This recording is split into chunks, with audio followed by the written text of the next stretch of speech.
Buenos días, bienvenidos a estas 24 horas en español. Un año más presentándoles este evento acerca de diferentes tecnologías de 24, acerca de las diferentes tecnologías en Microsoft, en una tendencia de análisis de datos. Mi nombre es Kenneth, yo voy a estarles presentando la charla del día de hoy, igual lo voy a estar moderando. Solamente recordarles cuáles son las siguientes charlas, en el caso de que no, en caso de que quisiéramos revisarlo. Otra cosa es recordarle que este evento 24 horas son 12 charlas el día de hoy y 12 charlas el día de mañana. Entonces vamos a tener charlas seguidas, una después de otra, para cuál para cuál tiene que registrarse cada una de esas charlas. Eso es a diferencia de las charlas que hacemos normalmente durante la semana de la virtual. Entonces, comenzamos hoy con su servidor que les va a hablar de diseñando mi Data Warehouse Disaster Recovery Ready. Seguidamente vamos a contar con el MVP MCM Warner Chávez, que nos va a estar hablando de Azure SQL Data Warehouse para DBAs de SQL Server. Seguido vamos a contar con Gary Reshef, que nos va a estar hablando de SQL CMD fuera de la caja, utilizaciones creativas de la línea de comando. Seguidamente vamos a contar con Salvador Ramos, que nos va a estar hablando de paso de TI, tengo Power BI. Después de Salvador vamos a contar con Julio Avellaneda, que nos va a estar hablando de implementando un motor de búsqueda Azure Search. Seguidamente desde Chile, Patricio Cofré, que nos va a estar hablando de utilizando Azure Machine Learning para predecir el IPC. Después de Patricio vamos a contar con Javier Villegas, que nos va a hablar de las nuevas características de SQL Server 2016 para DBAs. Seguido, Julio García de Colombia, que nos va a hablar de utilización de R en análisis de datos. Después de Julio vamos a contar desde Perú con Jorge Buchaipiña, que nos va a estar hablando de lo mejor de Reporting Services de 2016. Después de Costa Rica, Adrián Miranda, que nos va a estar hablando integrando múltiples fuentes de datos en Microsoft Azure. Después de Adrián contaremos con Juan Alvarado desde Guatemala, que nos va a estar hablando de reportes modernos y móviles desarrollando con Reporting Service 2016. Y para finalizar el día, también de Costa Rica, nos va a estar hablando Carlos Zulate, otro compañero virtual, acerca de novedades en SQL Server 2016 Integration Services. Entonces, estas son las charlas que vamos a contar el día de hoy, para que estén informados.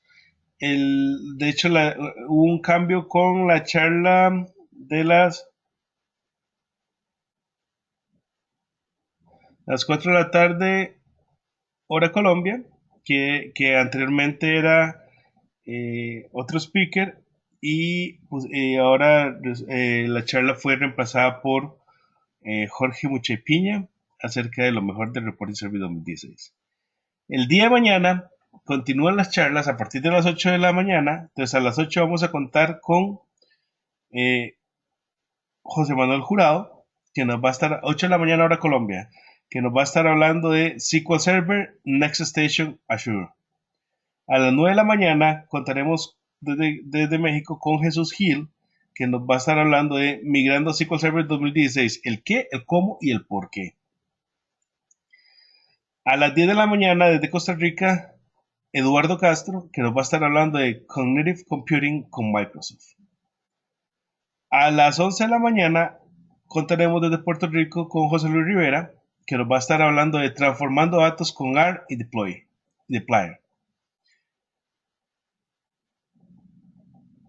A las 12 de mediodía, hora de Colombia, contaremos desde Costa Rica con Carlos Rojas, que nos va a estar hablando de opciones de clúster en Windows Server 2016 y SQL Server 2016 Always On. 1 de la tarde, desde Colombia, Rafael Salas, que nos va a estar hablando preparación de datos de avanzada con Power BI. 2 de la tarde, desde El Salvador, José Ayes Portillo, que nos va a estar hablando de Aprenda DAX en 60 minutos con Power BI.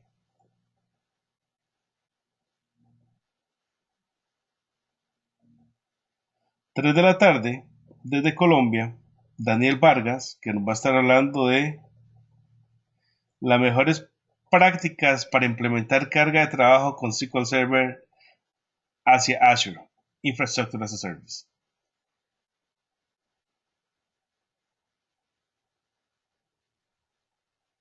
4 de la tarde, de Costa Rica, Ricardo Estrada va a estar hablando de valores por defecto y o por default, Data Warehouse Best Practices. 5 de la tarde, desde Guatemala, Marco Tulio Gómez, con introducción a Mobile Reports. 6 de la tarde, de Costa Rica, Alejandro Cordero, que nos va a estar hablando de primeros pasos con SQL Server 2016 Query Store. Y cerraríamos el día con André Garzón desde Colombia, con conceptos básicos de índices. Entonces nos espera un par de días bastantes llenos de información, bastante fuertes en toda la parte de comunidad y charlas de muy alto nivel. Así que cordialmente invitados a que estén pasando de una charla a otra. Ahora, sin más por el momento, vamos a comenzar a lo que venimos, que es la charla de diseñando mi Data Warehouse Disaster Recovery Ready.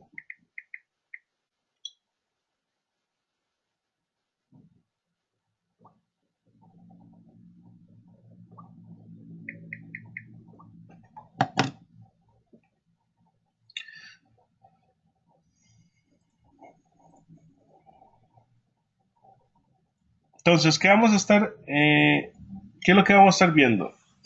Vamos a hacer una pequeña introducción a tratar de definir la categoría de datos, hablar acerca de particionamiento y bases de datos parciales y finalmente preguntas y respuestas.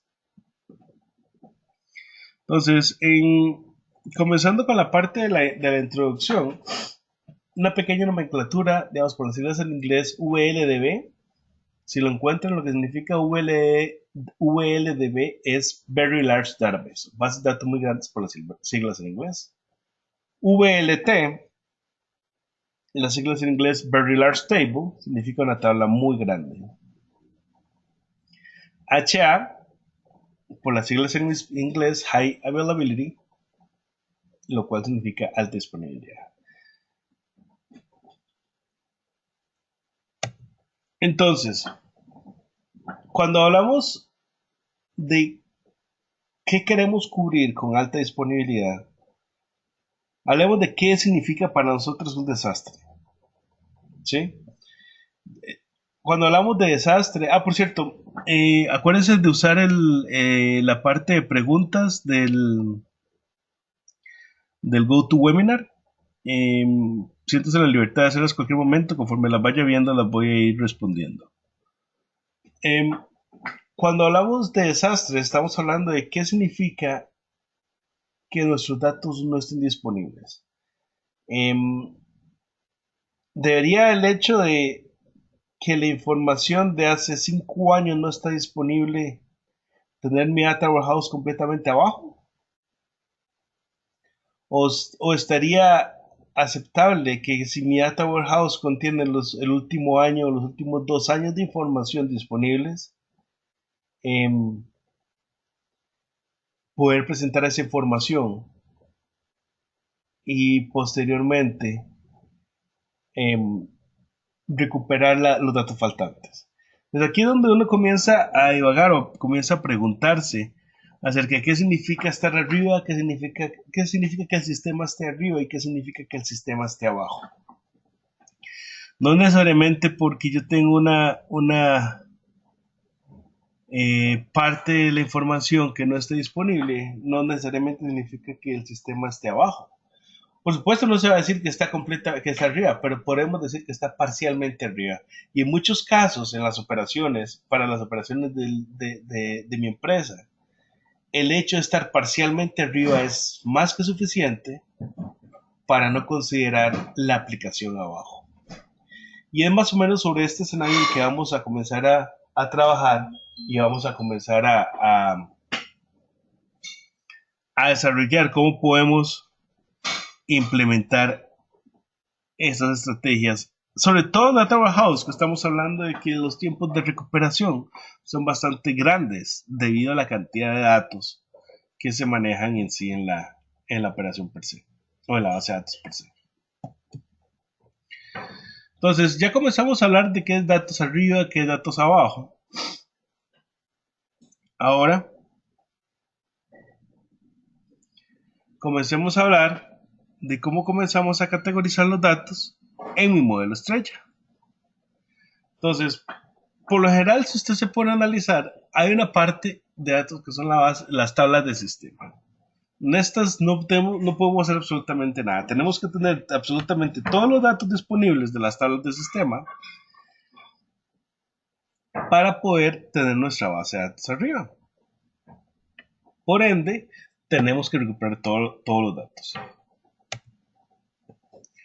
Otra parte de tablas o datos que se relacionan con mi Data Warehouse es lo que llaman la porción de staging o landing. ¿Qué tanto me importa poder recuperar y poder loguear toda la información acerca de staging y landing? ¿Qué es lo peor que pasa si falla mi Data Warehouse con estos datos? Los podremos volver a cargar de forma relativamente rápida, ya que staging y landing por lo general lo único que va a tener es el último ciclo de carga de datos. Lo podremos recuperar de forma rápida o no. Entonces ya si uno se pone a analizar, uno podría decir, mira, esta parte de mi base de datos probablemente yo no la quisiera ni siquiera que guarde información de log en mi base de datos.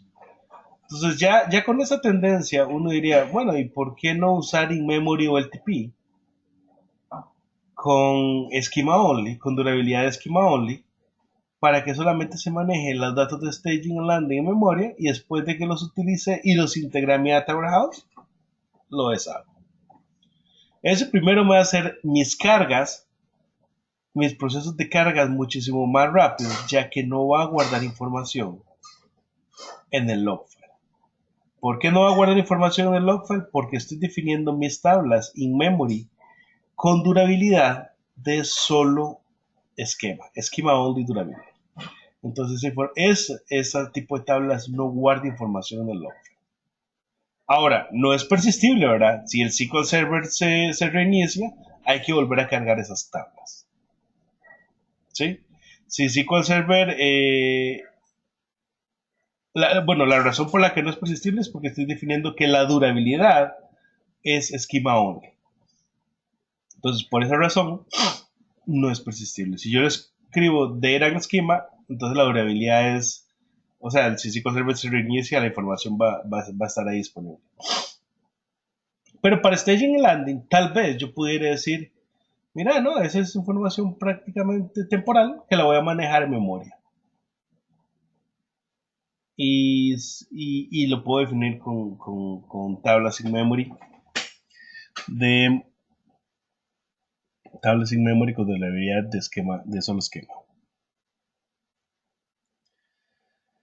Dimensiones. En mi modelo estrella, ya cuando comenzamos a hablar de formas de caracterizar los datos, de hecho, entramos a la parte de dimensiones. Nosotros necesitamos recuperar todos los datos de dimensión para tener nuestro Data Warehouse arriba. Las probabilidades de obtener una respuesta de sí a esto son bastante altas. Por lo que yo debería necesitar poder recuperar la información de dimensiones para poder decir yo tengo mi Data Warehouse parcialmente arriba. Pero ¿cuál es la característica de esas tablas de dimensiones? Que por lo general, si comparamos con la base de datos, son datos bastante pocos. Son poquitos datos los cuales están en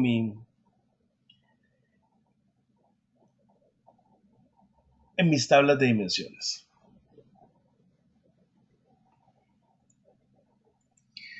Y aquí viene el pez gordo de mi Data House, las tablas de hecho. En modelo estrella, por lo general, las tablas de hecho representan prácticamente lo más grande de la Data House. Entonces, aquí es donde uno dice, puedo comenzar a jugar. Porque estamos hablando de, por ejemplo, tablas de sistema no llegan a más de un par de megas. Dimensiones, a unos cuantos gigas, teniendo dimensiones con bastante detalle. Pero hecho, estamos hablando de teras o muchos gigas.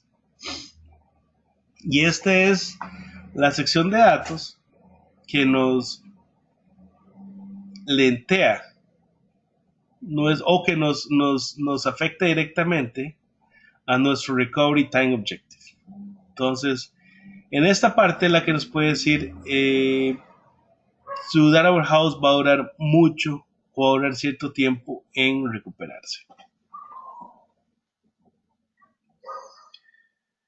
Entonces, donde deberíamos enfocarnos a tratar de hacer que nuestro data warehouse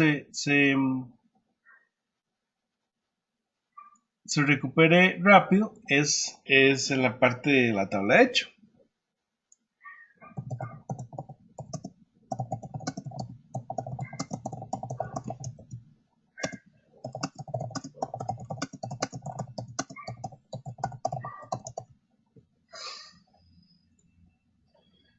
Entonces, este señor, las tablas de hecho es la que va a definir el tamaño, el tiempo de respuesta a la recuperación de mi data warehouse. Entonces, cuando hablamos de un modelo estrella, más o menos cómo fluye la información dentro de este modelo hacia mi data warehouse. O desde los sistemas operativos hacia todo el esquema de desarrollo de inteligencia de negocios. Entonces yo tengo que la información viene de los sistemas operativos o transaccionales de mi empresa, llegan de alguna forma a unas tablas de staging and landing, estas las que les estoy comentando, que puede ser una muy buena idea definirlas como in-memory o LTP con schema only, con durabilidad de schema only. Una vez que yo cargo mis tablas de staging and landing, lo que sigue es un proceso de TL que se encarga de, o por ejemplo, lo que sigue un proceso de TL que se encarga de cargar dimensiones y tablas de hecho, una o más tablas de hecho. Eso es lo que definimos nosotros el Data Warehouse principal, el Data Warehouse empresarial. Seguido, se comienza a generar los diferentes cubos de análisis de información o los data marts. Ese es el esquema tradicional de desarrollo de Data Warehouse. Entonces, ¿qué pasa si yo defino mi tabla de hecho en un único file? Pues entonces tengo que recuperar toda mi tabla de hecho para poder tener mis datos disponibles. Y eso es lo que debemos tratar de evitar, porque yo tengo un único file group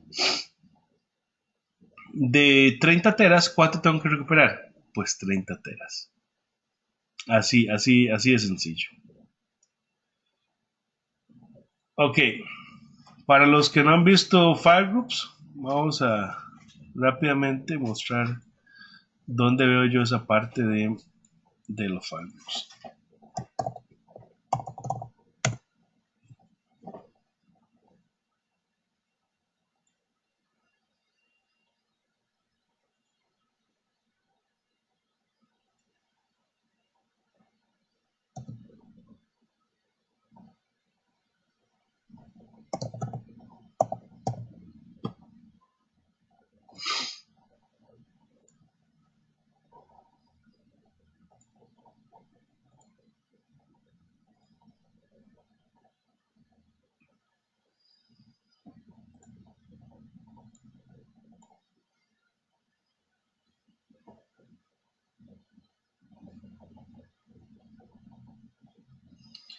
Entonces yo aquí abro el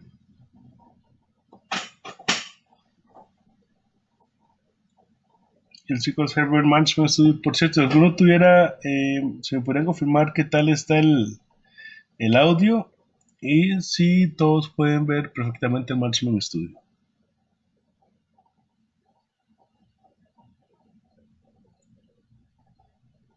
Ok, perfecto. Está bien, está bien. Entonces, cuando yo tengo una base de datos, yo puedo agarrar y decirle,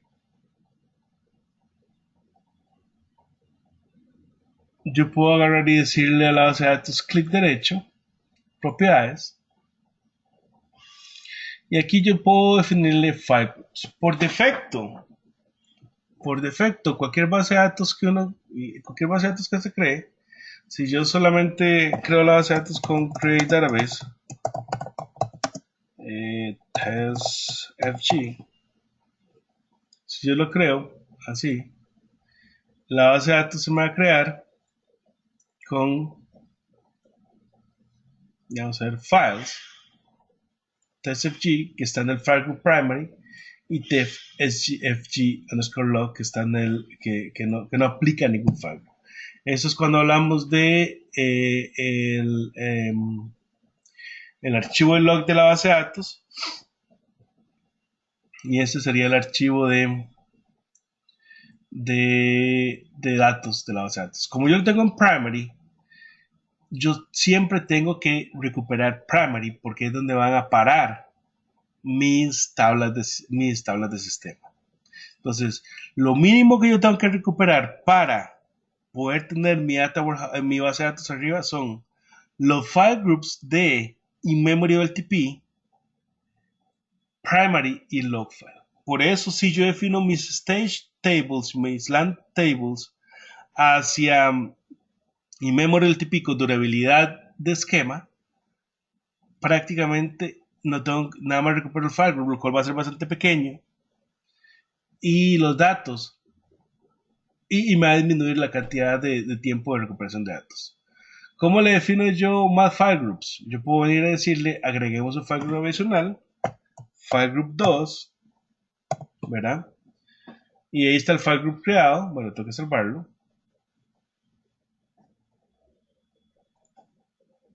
Y ahora yo puedo llegar y decirle a este file group 2, vea que aquí tengo file group 2, vea que me dice que tengo 0 files, ¿verdad? Yo puedo llegar a decirle, agreguemos un nuevo file, que va a ser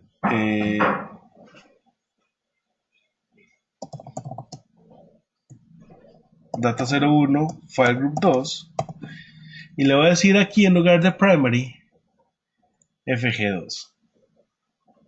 Listo. Entonces ya cuando yo le digo aquí a la parte de file groups, me dice que tiene un data file.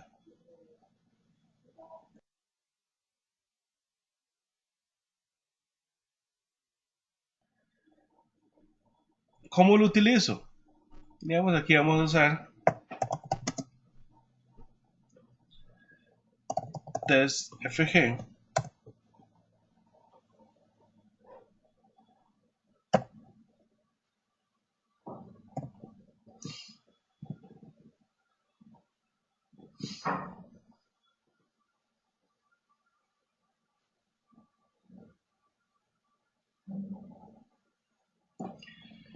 Vamos a usar testfg. Ay, perdón. Y podemos hacerle create table t1 y le decimos id eso es solamente para cuestión de prueba, identity 1,1 primary key cluster y le escribo name the name varchar c.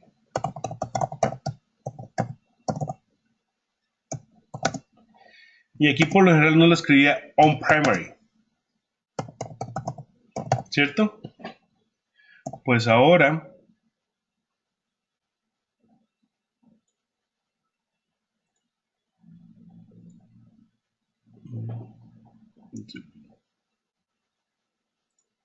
vamos, creémosla acá para ver cómo la crea. Y vamos a ver acá y ya la definición propia que le da la tabla.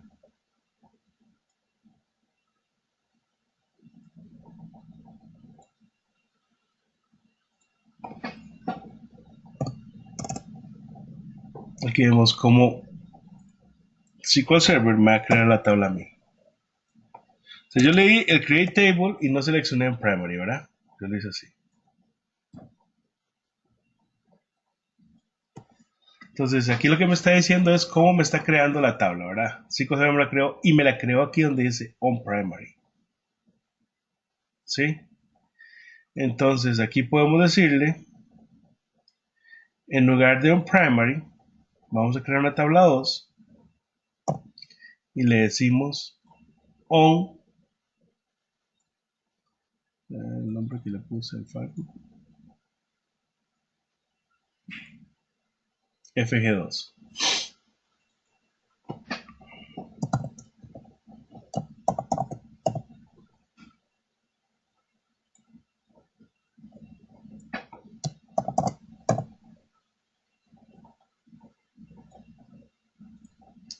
Entonces, ya aquí me está creando,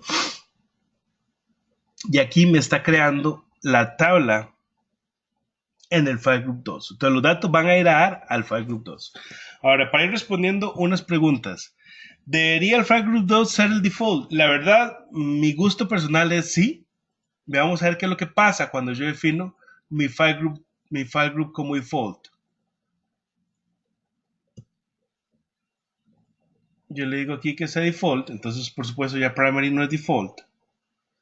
Y cuando yo hago create table, sin especificarle file group, vamos a ver dónde me crea la tabla.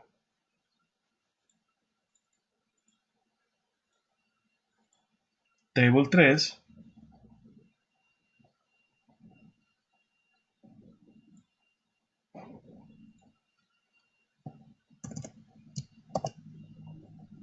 Directo en file group 2 en lugar de primary. Esa es la ventaja de definir el nuevo file group que yo definí como default. Que si por A por B se me da un script donde no le especifico el file group donde lo quiero, automáticamente me lo va a meter en el file group que yo diseñé para ese tipo de datos. Ahora, vea que la diferencia de file group va a variar con respecto a si es dimensión o si no es dimensión. Si no es dato de dimensión.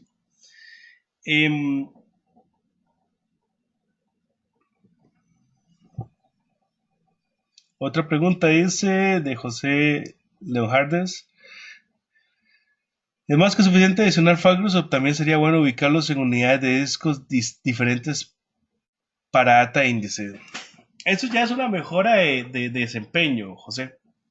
Entonces, si uno quisiera, digamos, para mejorar el desempeño, lo ideal es tener los índices aparte de los datos, pero, digamos, eso va a depender sinceramente, de la capacidad económica de la empresa para poder tener storage. Yo conozco empresas que tienen absolutamente todo en unidades apartes, con diferentes loans, en diferentes storage, y eso la verdad es de las mejores configuraciones que hay para desempeño. Como también conozco otras que tienen hasta TempDB en la misma unidad, ¿verdad? Tienen absolutamente todo en la misma unidad. Entonces va a depender. La recomendación es, si yo tengo un data warehouse, es altamente probable que tenga bastantes datos y al tener bastantes datos, yo quisiera dividirlos. Si yo hago esta división por file group, me permite comenzar a hacer ese balanceo de cargas para mi storage y no solamente en un data file. Porque yo este file group, aquí donde lo ven, ustedes vieron que yo le puse solamente un archivo, pero yo puedo agarrar y decirle, pongámosle 4 o 5 más. Yo puedo agarrar y decirle data 02, a file group 2, puedo agarrar y decirle data 03, a file group 2, data 04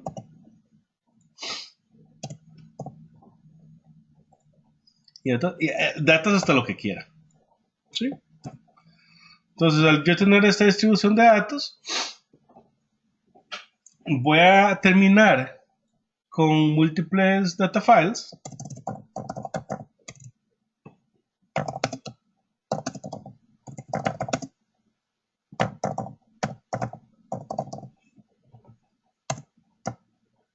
En diferentes localidades y puedo distribuir mi carga. En este caso, yo los voy a tener, en este caso los tengo en la misma unidad, que son estos de acá, ¿verdad?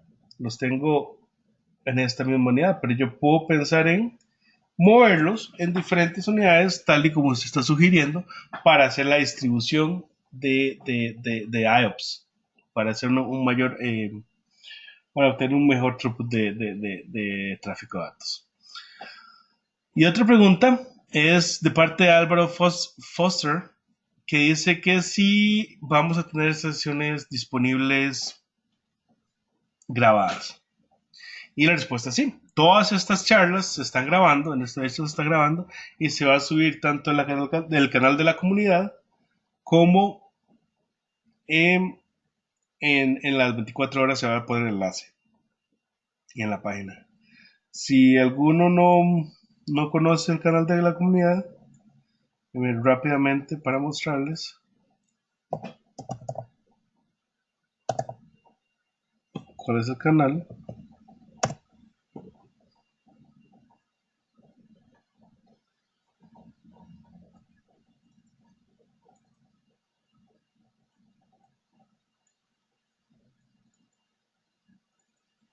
Entonces aquí está el canal de la comunidad donde semana a semana se han ido subiendo las diferentes charlas. Entonces todas estas charlas y todo lo que ustedes están viendo está disponible aquí. Entonces es YouTube Spanish Pass BC. Ese es el canal de la comunidad. Al igual que si no han entrado al Facebook de la comunidad, que es donde publicamos todo esto, pueden ir a Facebook.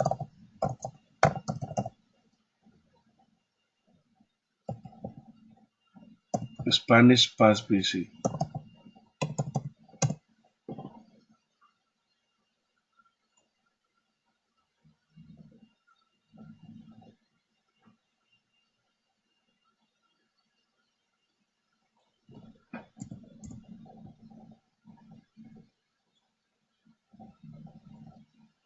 Este es el Facebook de la comunidad.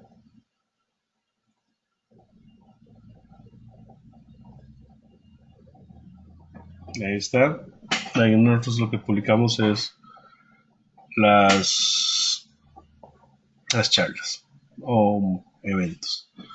Bueno, igual cuando sacamos un video, por ejemplo, publicamos acá de que se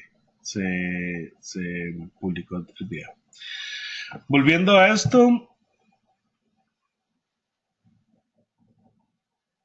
dice una pregunta, dice, he escuchado que es posible una recuperación de Data Warehouse a partir de información de las bases de datos de Stage, o es esto realmente posible.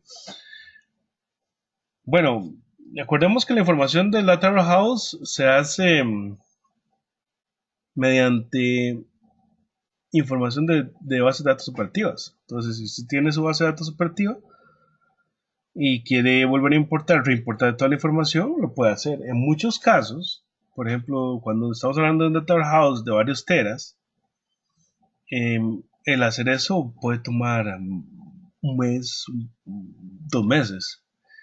No sé qué tanto los usuarios de Data Warehouse van a estar de acuerdo con que usted no pueda tener la información disponible por un mes. Eso es el asunto.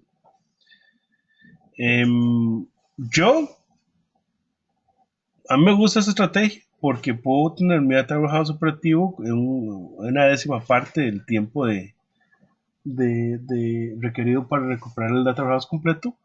Pero ahí son gustos, ¿verdad? Si su operación está de acuerdo con esperarse un par de meses para tener otra vez el Data Warehouse arriba, entonces no hay ningún problema. puede irse por esa estrategia. Acuérdense que todas estas estrategias de disaster recovery están dependientes de la inversión que quiera hacer la compañía en la parte de disaster recovery, cuánto tiempo están dispuestos a estar abajo mientras se recuperan los datos y cuántos datos están dispuestos a perder. Esa es la básica de esta, ¿verdad? Si yo tengo una operación que dice, no, mira, me ha trabajado, yo puedo estar abajo un par de meses, nada más comienzo a correr ETL desde cero, ¿verdad? Y comienzo a tener toda la información. Pero si mi información dice, no, yo no, si mi compañía dice, no, yo no puedo estar, mi ha trabajado no puede estar abajo por más de una semana, entonces ya ahí son otras estrategias que comenzar a usar, ¿verdad? Igual como la parte operativa, si la parte operativa dice, estamos de acuerdo con perder 10 horas de datos y estar abajo por 2 días, no hay problema, ¿verdad? Entonces es diferente la estrategia de recovery que se necesita. Versus si me dicen no podemos estar abajo más de 20 segundos o un minuto y no estamos dispuestos a perder, queremos perder el mínimo de datos posible. Entonces ya ahí se usan estrategias completamente diferentes. Y esto es parte de una anécdota que le robó un compañero que una entidad bancaria, la cual tenía un esquema de disaster recovery que corría log backups cada 5 minutos, ¿verdad? Entonces ellos corrieron sus log backups cada 5 minutos, llega ese día de desastre, ¿verdad? Se les cae todo el sistema, se corrompe la base de datos y tenemos que recuperar a partir de backups. Pero resulta ser que ellos tenían un recovery point objective de un máximo de pérdida de datos de 5 minutos, 5 minutos. Lo cual todo el mundo estaba feliz con eso. Pero ¿cuál fue el problema? Que durante los últimos 15 años habían generado un único full backup y en adelante log backups. Entonces, imagínense ustedes en un banco que está agarrando y está recuperando su base de datos primaria, operativa, ¿verdad? Y usted necesita sacar dinero, pero usted no puede sacar dinero. Y usted no puede, digamos, y ese tiempo de poder sacar dinero le toma 1 o 2 semanas. ¿Qué es lo primero que va a hacer usted una vez que el sistema esté de vuelta operativo? Pues ir a sacar el dinero. Porque usted no puede estar en un banco, el cual usted no tiene, por semana y media no tiene disponibilidad de su dinero, porque está recuperando la base de datos. Pero resulta ser que ellos cubrieron su recovery time, point objective, y lo más que perdieron fueron 5 minutos de datos. De hecho, recuperaron sin pérdida de datos. Pero ¿cuál es el problema? Su recovery time objective fue de 2 semanas. Y lo siguiente que pasó fue que el banco quebró. Porque al igual que usted piensa ir a sacar su dinero, todo el resto de usuarios pensaron ir a sacar el dinero. Declararon que era el banco. Entonces, esas son las cosas que se deben tomar en cuenta para poder recuperar mi base de datos y el tiempo de recuperación de la misma.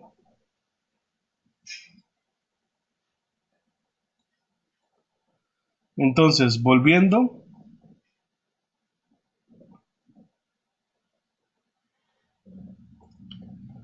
¿cómo se distribuyen mis datos? Y esta es la norma, ¿verdad?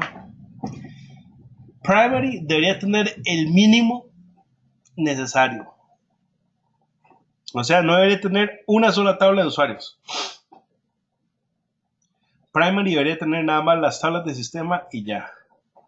¿Por qué? Porque para yo poder recuperar mi base de datos necesito tener primary. Las dimensiones, es probable que las tenga que recuperar todos. Entonces pongámosle un file group aparte. Se llama el file group de dimensiones. Y staging and landing, si sigue mi recomendación, eso va a ser otro file group aparte, el cual se necesita file stream. Y eso se define acá. Vamos a ver. Aquí yo lo puedo definir. File groups. Me necesito activar file stream que no lo tengo optimizado. No lo tengo activado, pero necesito crear un file group de file stream y le digo que va a tener mi file group de in-memory.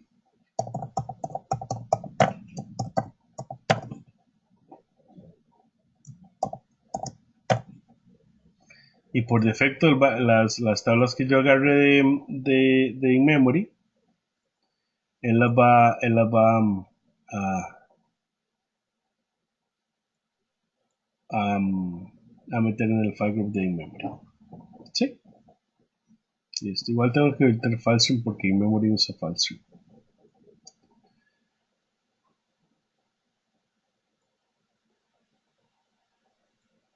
Ok, entonces, si sigue mi recomendación de landing, para el staging landing, yo usaría in-memory y lo usaría con durabilidad de esquema, de únicamente esquema. Y viene la parte gruesa del pastel, que es las tablas de hecho, que esas son las que vamos a comenzar a trabajar.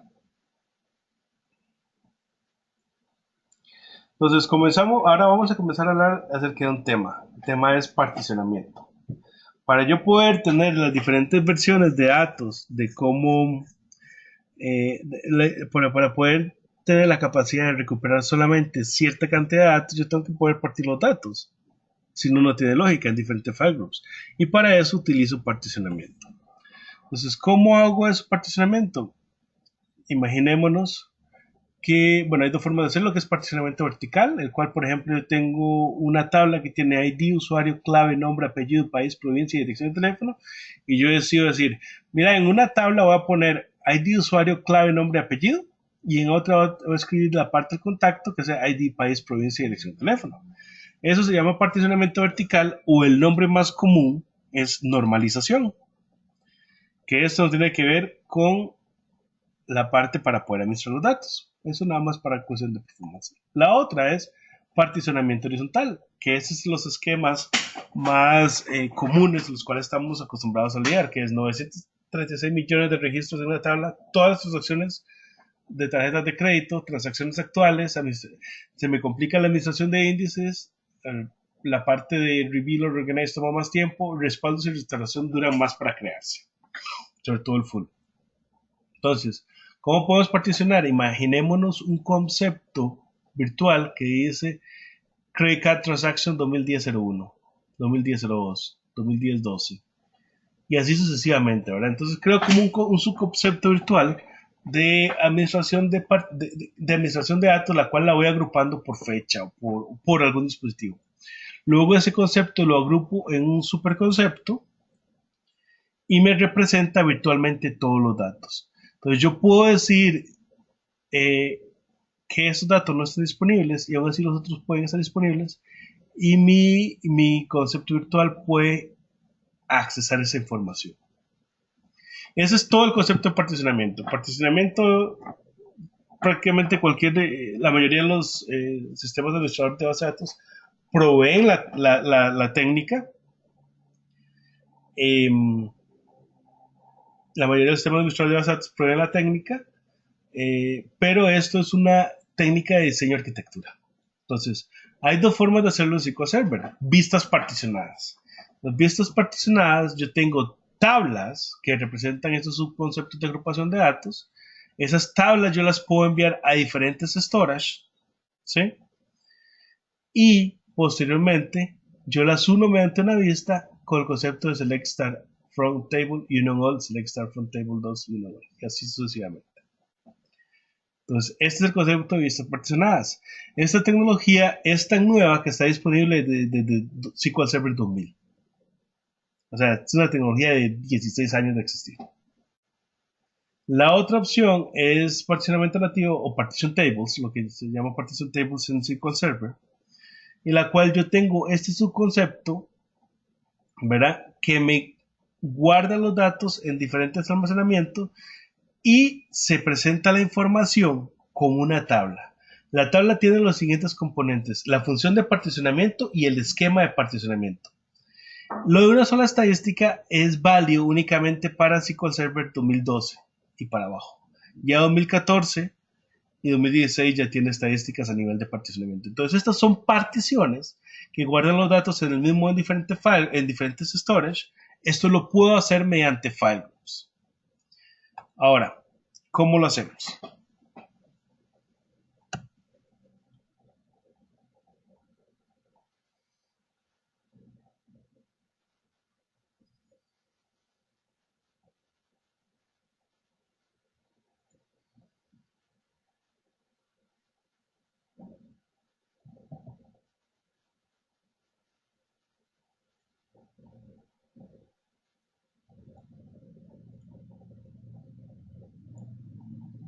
Ya les cargo el script, lo estoy cargando.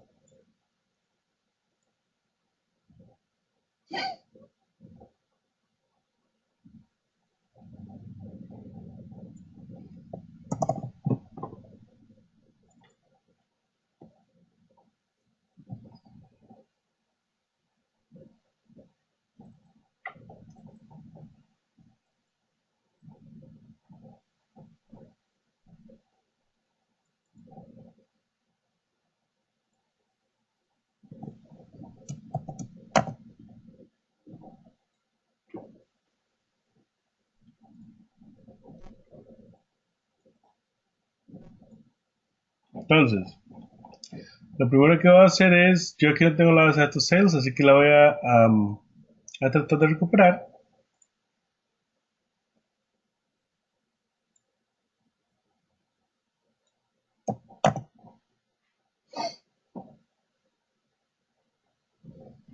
Dame un segundo porque la base de datos la borré. Entonces,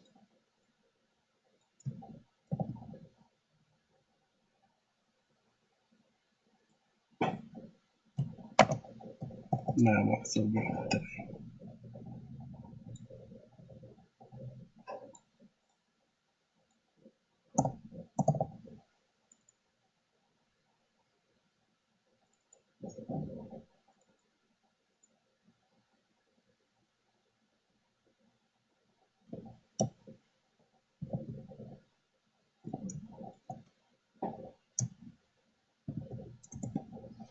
Ya está en la base de datos. La base de datos quiere restaurarme.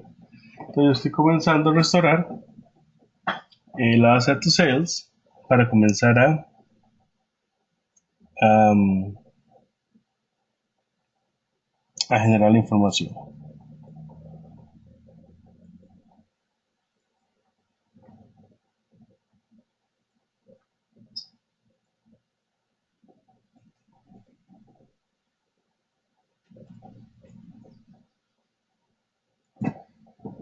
Okay.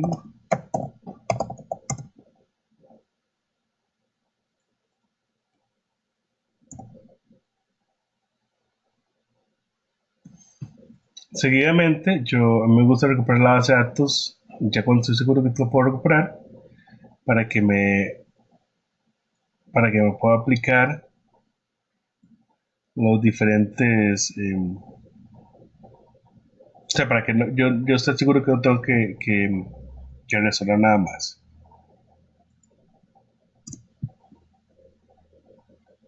Okay. Seguidamente vamos a usar son unos robotcitos, vamos a llamarlos, lo cual es este script. Vamos a cargarlo aquí. Entonces tengo este script, el cual es, mientras uno es igual a 1, hace unos selects randoms y hace unos inserts, ¿verdad? Eso es lo que hace este script. Y este script es llamado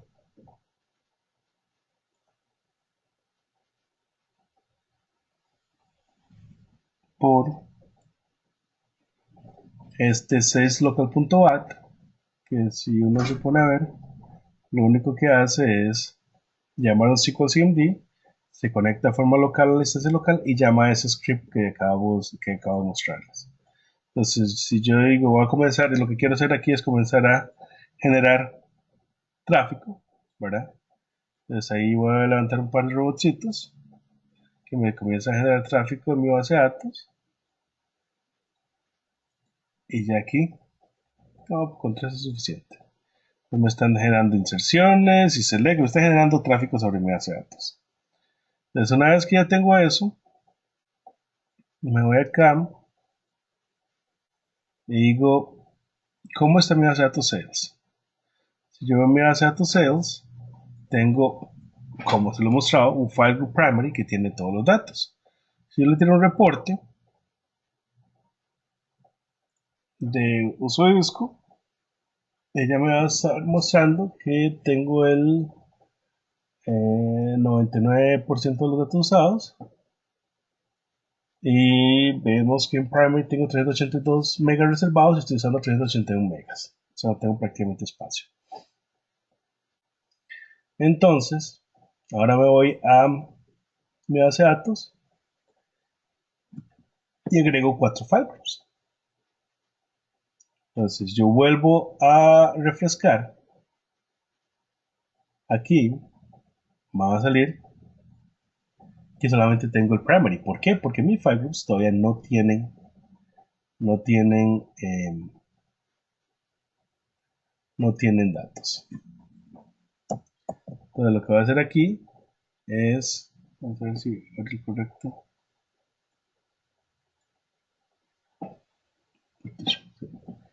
Lo que voy a hacer aquí es agregarle un data file a cada una de las bases de datos, a cada uno de los file groups de la base de datos. Esto es cuando lo hago ya por script. ¿Sí? Entonces estoy viendo que para el file group Sales 2012, le voy a agregar el data file Sales 2012. Sales 2011, Sales 2011. Sales 2010, el data file Sales 2010. Sales 2009, Sales 2009. Entonces yo voy aquí, clic derecho, propiedades, y voy a la parte de file groups. Veo que tengo todos los file groups, pero están con 0 files. ¿Ok? Entonces vamos a agregarlos todos de un solo.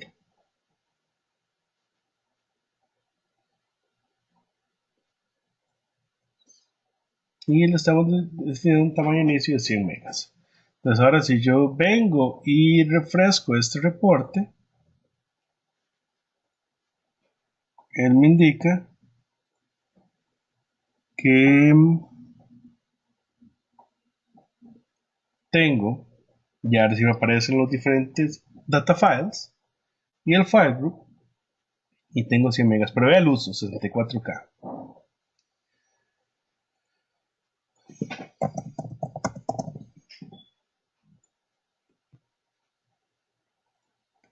Ahora comenzamos a generar la parte de particionamiento. Voy a hacer una función de particionamiento que se llama, en este caso, write, que no voy a empezar a explicar eso. Y lo que voy a decir es 2 millones, 4 millones y millones. Significa que me va a crear una partición de los datos menores a 2 millones, otra de los datos de 2 millones hasta menores de 4 millones, otra de los datos de 4 millones a menores de 6 millones y otra partición de 6 millones en adelante. Entonces yo aquí le digo, créeme la partición. ¿Sí? Y lo siguiente que le defino, como creé 4 particiones, ¿verdad? Entonces tengo que decirle, guárdemelos en diferentes file groups. Y aquí están los file groups, 2009, 2010, 2011, 2012. ¿Sí? Entonces, aquí automáticamente le digo, créeme el esquema de particionamiento basado en esta función de particionamiento y estos son los file groups. ¿Sí? Y ahora, yo puedo decirle, vamos a ver si están, primero vamos a ver si están metiendo datos o no. Si lo vemos acá, el max sales ID es 67395009. Aquí vemos donde la fecha de creación va cambiando poco a poco, el 6 de diciembre a las 7:54. Entonces ahora es donde está la parte bastante bonita, ¿verdad? Si ustedes vieron, yo aquí sigo teniendo mi tráfico, mis robotcitos que están corriendo, están insertando y modificando datos, y le voy a decir, ahora veamos acá, vea que tengo 64K, ¿verdad? Le voy a decir, créeme un cluster index, el cual es igual al cluster index actual, le digo drop existing, le digo online, y en lugar de decirle on primary, que es lo que le estamos diciendo antes, o on file group, ahora le vamos a decir on partition scheme, que fue este partition scheme que creamos. Y le decimos que el campo que vamos a utilizar para esta distribución de particionamiento es sales ID. Entonces yo le digo OK. Y aquí vemos que el robotcito sigue guardando datos, ¿verdad? Sigue insertando datos. Y vamos a ver qué tal el reporte.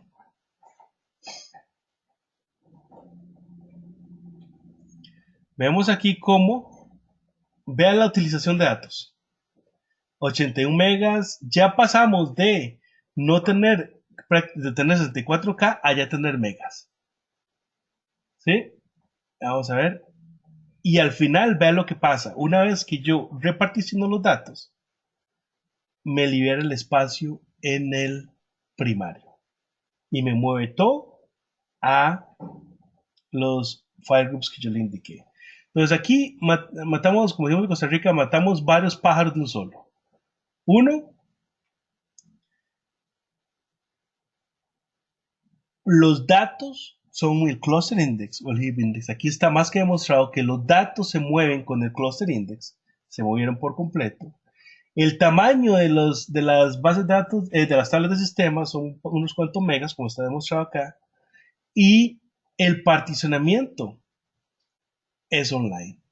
Ahora, no le recomiendo que haga particionamiento en el momento más ocupado de su sistema, pero sí les recomiendo que puedan, que digamos, no necesitan necesariamente tener el sistema completamente abajo para decir, mira, voy a particionar. ¿Sí? Entonces, esa estrategia ya me permite tener datos en diferentes file groups y yo puedo definir mi esquema de respaldo basado en estos datos. ¿Sí? Hago file group de 2012, hay unos que los puedo mandar a read-only o no, y con base a eso ya genero y con base a eso ya genero mis esquemas de respaldo. De hecho, para responder la pregunta de Andrea Fuentes, y los datos antiguos que se guardaron en primary se pueden trasladar luego a particiones. Eso fue exactamente lo que acabo de hacer. Porque vea que primary tiene 4 megas. Y en 4 megas usados. Y anteriormente tenía 381 megas. Entonces, eso significa que todos los datos que estaban en primary se pasaron a estos señores que antes tenían 64K y ahora tienen 73 megas utilizados. ¿Sí?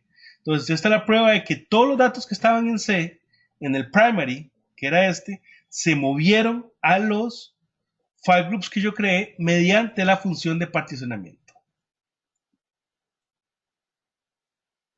¿Sí?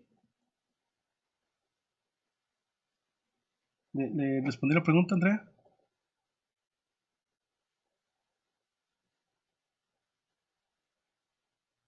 Ok, gracias.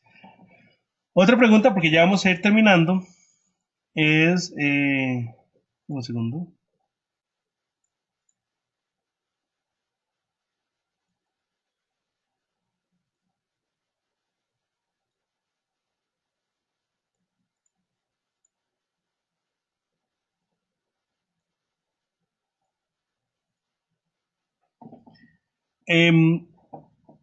La pregunta, bueno, soy yo, este es mi blog, si gustan entrar. Ahí hay mucha esta información y más información que les puede ser útil. Y este es mi Twitter, yo prometo responder, no prometo cuándo, pero prometo responder. Y este es el Facebook de la virtual. Con respecto a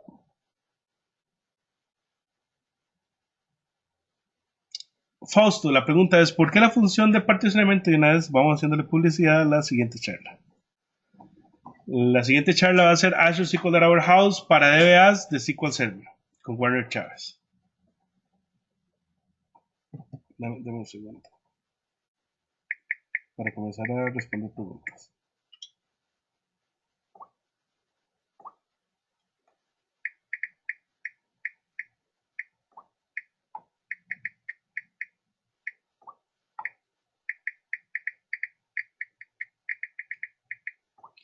Ok, preguntas. ¿Por qué la función de particionamiento se implementó directo en un índice en una tabla? Ok, Fausto, los datos en SQL Server se guardan en índices todos. Una tabla es la división es o un cluster index o un heap table. Entonces, los cluster index son los datos de la tabla. Entonces, por eso el particionamiento se implementa sobre el cluster index en este caso. Y en este caso utilizamos un cluster index row storage. El cluster index son los datos. Por eso es que yo les mostré que el índice, al yo mover los datos, perdón, al yo hacer particionamiento sobre el índice, los datos se movían del primary a los file groups adyacentes o los otros file groups que crearon. Esto lo que demuestra es que el cluster index son los datos. ¿Sí? Si el cluster index no fueran los datos, ya que mi cluster index lo estoy definiendo solamente sobre sales ID, lo único que se hubiera movido hubiera sido una porción de los datos y no todos los datos de la tabla. Este es el caso claro, o este es el caso normal de un data warehouse en el cual la mayoría de los datos están representados por la tabla de hechos. Yo podría pensar que esa tabla de hechos en este caso se representa como un sales.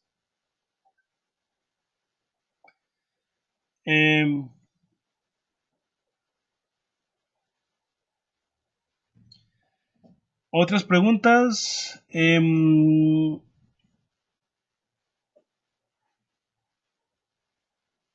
un segundo.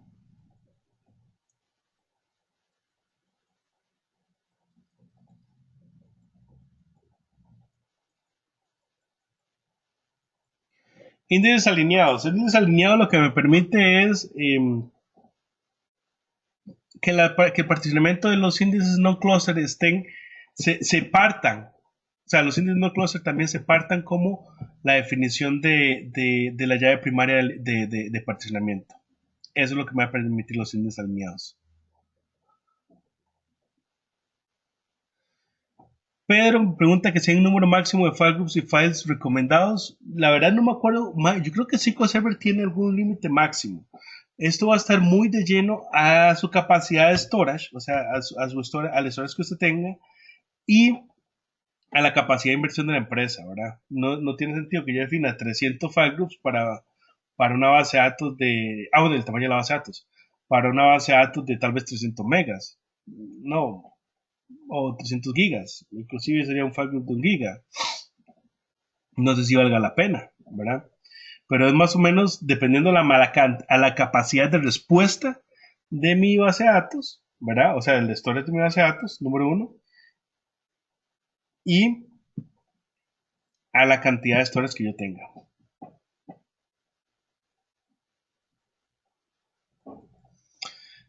José me pregunta que si todo esto aplica en la nube o hay alguna diferencia. Hablemos de nube como infraestructura como servicio o como SQL Software as a Service, ¿verdad? SQLDB soporta particionamiento, al igual que, digamos, si usted lo hace como infraestructura, es un simple SQL Server instalado en una máquina virtual en la nube. Entonces puede igualmente aplicarla y usted a la máquina virtual le puede agregar LUNs. Usted le puede decir si son solid state o si no son solid state. Y ahí puede meter los file groups, los diferentes LUNs. Marco me pregunta qué cantidad de registros ya es recomendable aplicar esta técnica.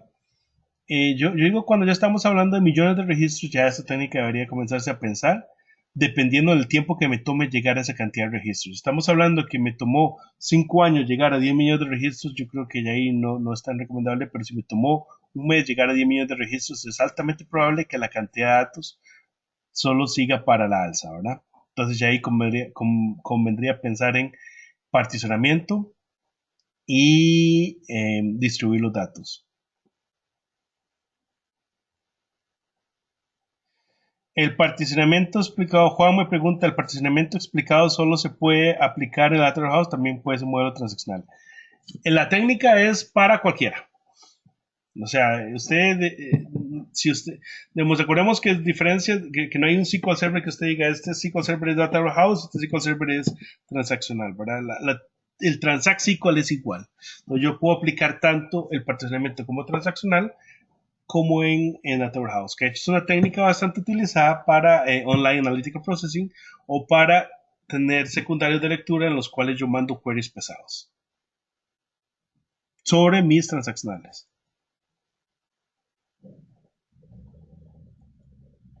Me pregunta Joe Arroyo que si existe alguna restricción en la aplicación de particiones en Data Warehouse. Joe, si me puede extender la pregunta, pues no la entiendo muy bien. Restricciones, no entiendo como qué tipo de restricciones se está refiriendo. Que actualmente lo he implementado, digamos, una de las cosas que tenía era que particionamiento era, o una de las restricciones que tenía era que era Enterprise only, SQL Server Enterprise, ¿verdad? Pero,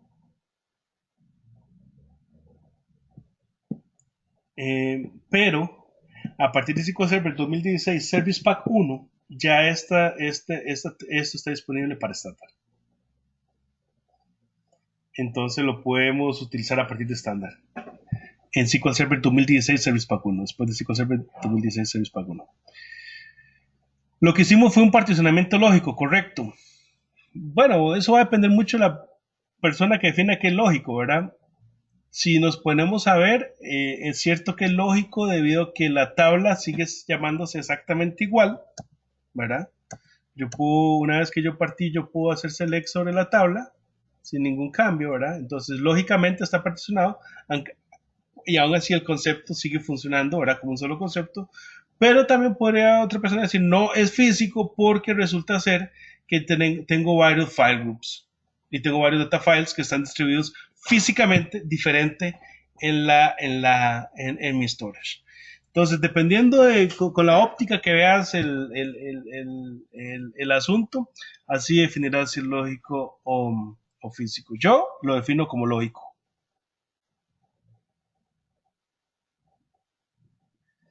Eh, partition tables está definido, Julián, em, está definido para SQL Server Enterprise, pero ese concepto cambia ya en SQL Server 2016 Service Pack 1. En 2016 Service Pack 1 ya está disponible para Standard Edition.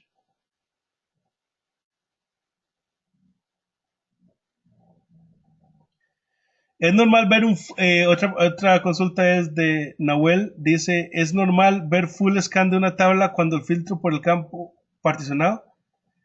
¿Quiere decir que es un full scan de la partición o no de toda la tabla? Eso va a depender de cómo estés haciendo el filtro sobre el campo, porque puede ser un full scan por implicit o explicit conversion. Por lo general, si estoy usando el campo particionado a nivel de un rango, es altamente probable que esté escaneando solamente las particiones asociadas con los datos. Y vamos a dejar las preguntas acá, porque ya necesitamos pasar, ya nos robamos 8 minutos de la charla de Warner, y la verdad no quiero dejarles la oportunidad de poder pasar a hablar con Warner acerca de Azure SQL Data Warehouse para ideas de SQL Server. Bueno, de verdad les agradezco que vinieran a la charla y espero que este 24 horas sea de su mayor provecho. Muchas gracias a todos. Hasta luego.